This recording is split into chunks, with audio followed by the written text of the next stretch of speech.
Andrew Jackson, the Upholder of the Union, 1767 through 1845. Only 4 years after the Clermont made its successful trip up the Hudson, the first steamboat on the Ohio was launched at Pittsburgh. The boat was the forerunner of numerous steam-driven craft which swarm the extensive network of rivers west of the Allegheny Mountains. A fresh impulse was given to westward migration, for settlers could now easily and cheaply reach the fertile lands of the Mississippi Valley, and having raised an abundant crop, could successfully send the surplus to the eastern markets. Under conditions so favorable, the West grew in population with marvelous rapidity. Wealth went hand in hand with the increase of population, and greatly strengthened the influence of the people of the West in the affairs of the country. By 1829, one of their number became the 6th President of the United States. This was Andrew Jackson of Tennessee. Andrew Jackson was born in Union County, North Carolina, in 1767, of poor parents who about 2 years before had come from Ireland. In a little clearing in the woods they had built a rude log hut and settled down to hard work. But Andrew's father soon died, and his mother went with her children to live in her brother's home, where she spun flax to earn money. She was very fond of little Andrew, and hoped some day to make a minister of him. With this in view, she sent him to school, where he learned reading, writing, and a little ciphering. But he cared so little for study that he made small advancement, and in fact never learned to spell well, nor to write the English language with ease or even correctness. He found great pleasure in hunting and in rough and tumble sports, excelling in running, jumping, and wrestling. Although not robust, he was wiry and energetic, and when a stronger boy threw him to the ground, he was so agile that he always managed to regain his feet. As a schoolboy, Andrew was a barefooted, freckle-faced lad with a slender frame, bright blue eyes, and reddish-colored hair. Full of life and fun, he became known as Mischievous Andy. Andy was brave and ready to champion the weaker and smaller boys, but sometimes he became overbearing, and at other times his quick temper got him into trouble. One day his companions, wishing to play a practical joke upon him, secretly overloaded a gun, and dared Andy to shoot it.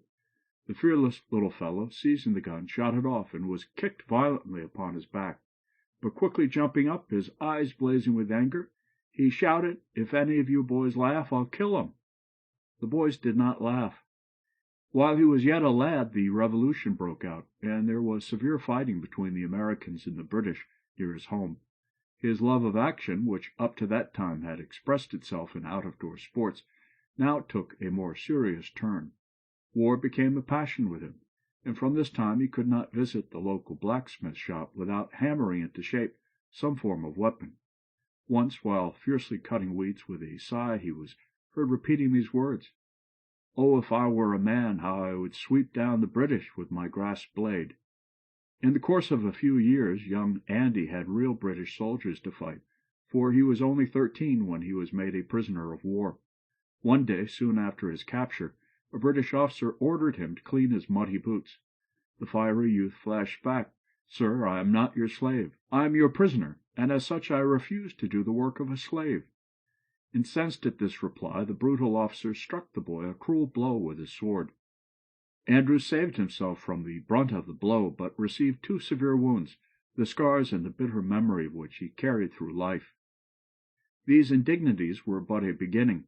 He was transferred into the prison pen about Camden Jail, some 40 miles away, where, without shelter and almost without food, he suffered from heartless exposure. In a weak and half-starved condition, his wounds yet unhealed, he fell a victim to smallpox. Hearing of his wretched plight, Andrew's mother secured his release and took him home with her. Andrew struggled for months with a severe illness. Before he had entirely recovered, his mother died, leaving him quite alone in the world. But these hardships passed, and some years later Andrew decided to become a lawyer.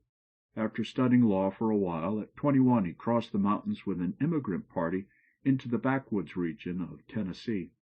Now grown to manhood, he was 6 feet and 1 inch tall, slender, straight, and graceful, with a long, slim face and thick hair falling over a forehead, beneath which looked out piercing blue eyes. When he reached Nashville, the destination of his party, his experience was in a large measure the same as that of Daniel Boone in the wilds of Kentucky.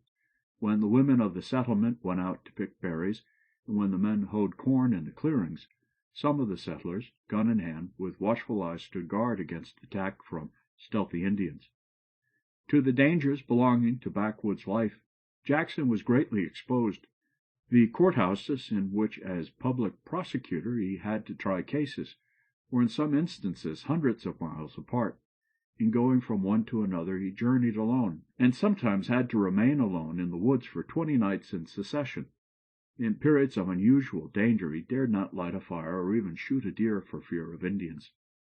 But in the midst of all these dangers he escaped harm, and by his energy and business ability achieved success as a lawyer.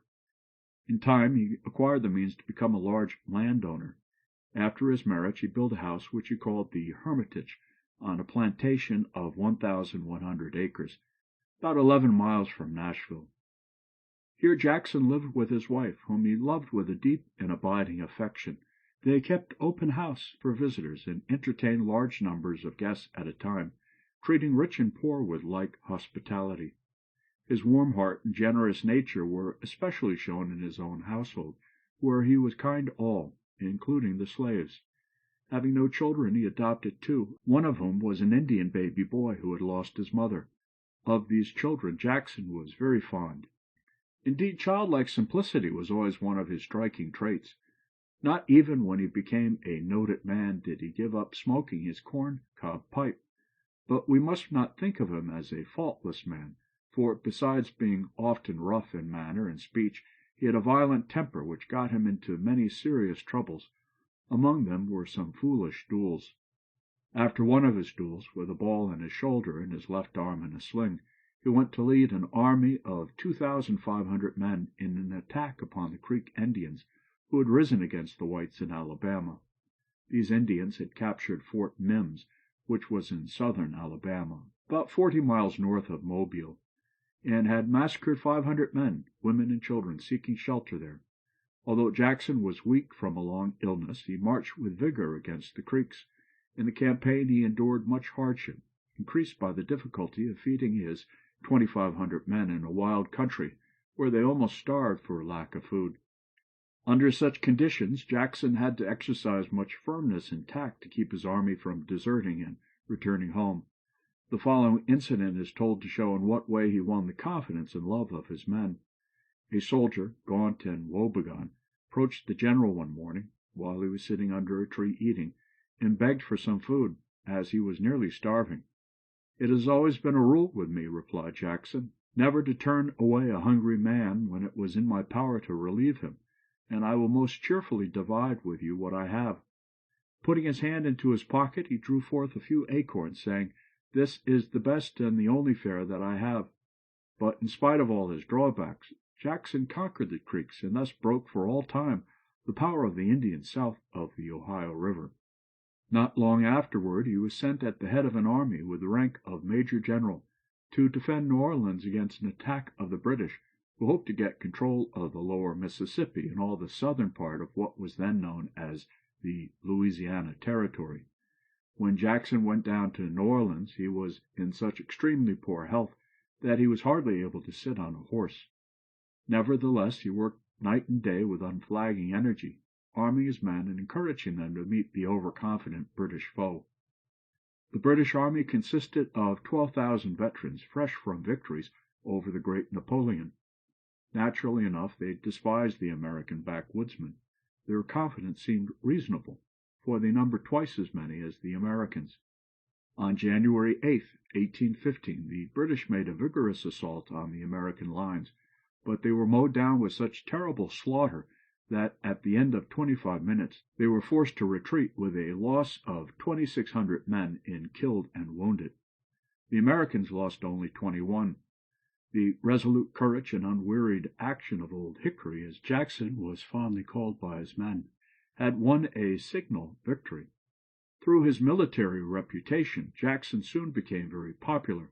His honesty and patriotism took a strong hold on the people, and in due time he was elected President of the United States. A man of passionate feeling, he loved his friends and hated his enemies with equal intensity. Moreover, he did not seem to think that a man could disagree with him, especially in political matters, and still be his friend. So when he became president, he at once began to turn out of office those who held government positions, and put into their places men of his own political party who had helped to bring about his election.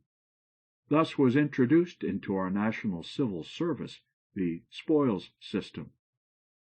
We can readily imagine that such a man, so warm-hearted yet so intolerant, would make many friends and many enemies. But no one doubted his sincerity, especially in matters pertaining to the welfare of his country.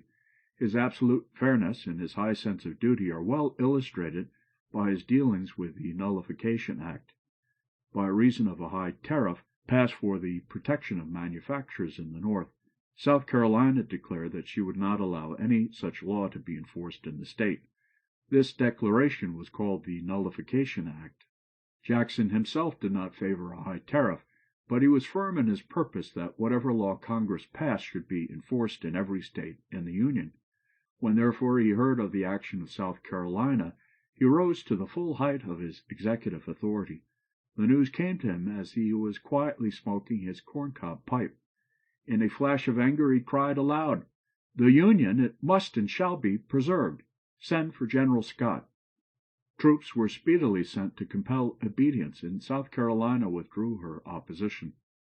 In 1837, at the end of his term of office as President of the United States, he went to his old home, the Hermitage, where he once more took up the life of a hospitable planter.